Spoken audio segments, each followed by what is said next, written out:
నమస్తే, నేను మీ కాశెట్ కుమార్ మాట్లాడుతున్నాను. కాశెట్ కుమార్ ఇంపాక్ట్ ఛానల్ నుండి, హైదరాబాద్, తెలంగాణ.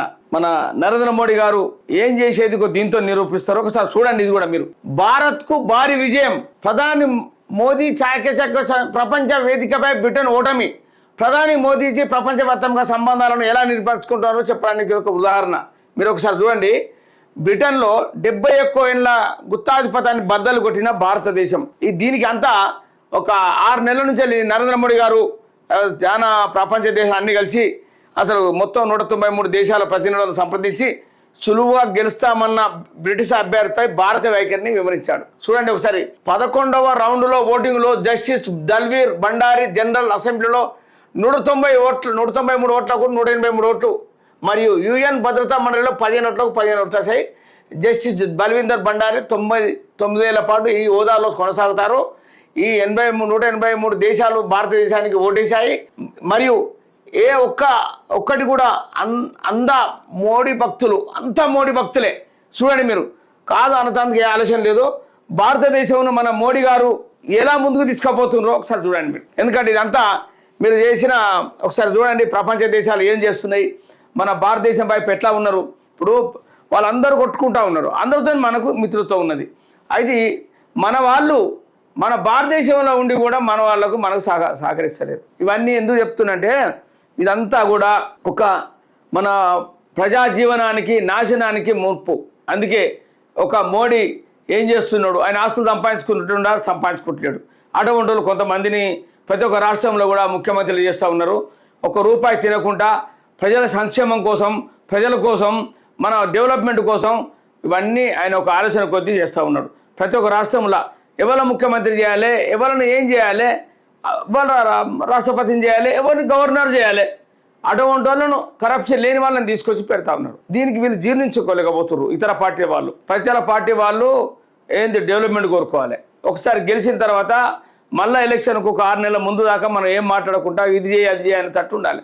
ప్రపంచ దేశాలు అట్లా కాదు. గెలిచిన తర్వాత వాళ్ళు డెవలప్మెంట్ ఎట్లా చేయాలి, ముందు తరానికి ఎట్లా చేయాలి, 100 సంవత్సరాల చరిత్ర 100 సంవత్సరాల వరకు ఏం చేయాలి, అటువంటి ఆలోచన ఉండాలి. వీళ్ళు అట్లా కాదు. వీళ్ళు పథకాలు పెట్టి మన దేశాన్ని నాశనం చేస్తూ ఉన్నారు. పథకాలు ఉన్నోనికి డబ్బులు ఇచ్చుడే, లేనోనికి ఇచ్చుడే. ఇవన్నీ ఒక 10 ఎకరాల ఉన్నోనికి వానికి రైతు బంధు ఇస్తుండు, 20 ఎకరాల ఉన్నోళ్ళకు వాళ్ళకి పింఛన్ ఇస్తారు, వృద్ధాప్య పింఛని. ఇటువంటి అన్ని వృధా అయిపోతున్నాయి డబ్బులు. ఇవన్నీ ముఖ్యమంత్రులు కావాలి.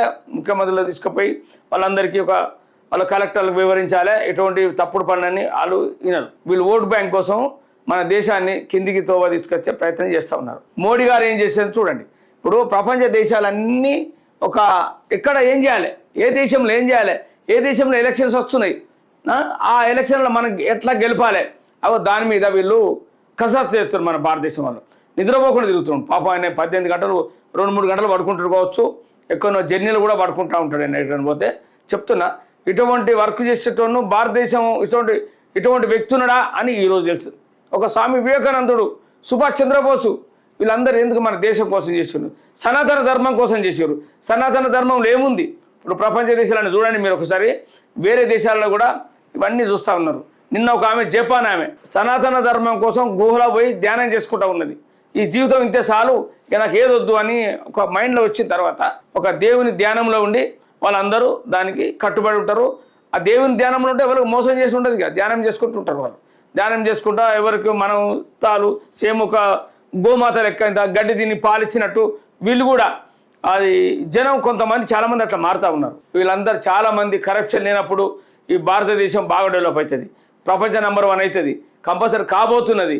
ఆ ప్రపంచ నెంబర్ కాబోతుందన్న ఇది ఇతర దేశాలు కుట్రలు అని మొన్న పాల్గామ్లో దాడి చేసారు. పాల్గామ్ దాడి ఎందుకు చేసారు? కాశ్మీర్ డెవలప్ అవుతుంది. ఇప్పుడు ఒక దుబాయ్, ఒక థాయిలాండ్, ఒక మలేషియా, ఇటువంటి దేశాలకు పోకుండా మన భారతదేశంలో ఉండాలి. భారతదేశం డబ్బు భారతదేశంలో ఉండాలి, అప్పుడు డెవలప్ అవుతుంది. ఈ డబ్బంతా విదేశాలకు పోతుంది. అనవసరంగా ఎందుకని ఆ కాశ్మీర్ డెవలప్ చేసేందుకు ఈయన కంకణం కట్టుకున్నాడు. దానికోసం వీళ్ళందరూ ఏం చేసినట్టే ఇది డెవలప్ అయితే ఎట్లాగో కాశ్మీర్ నెంబర్ 1 ఉన్నది, వేరే దేశాల కన్నా ముందుకు పోతూ ఉన్నది. అందుకే అని వాళ్ళు వాడు దెబ్బేసారు.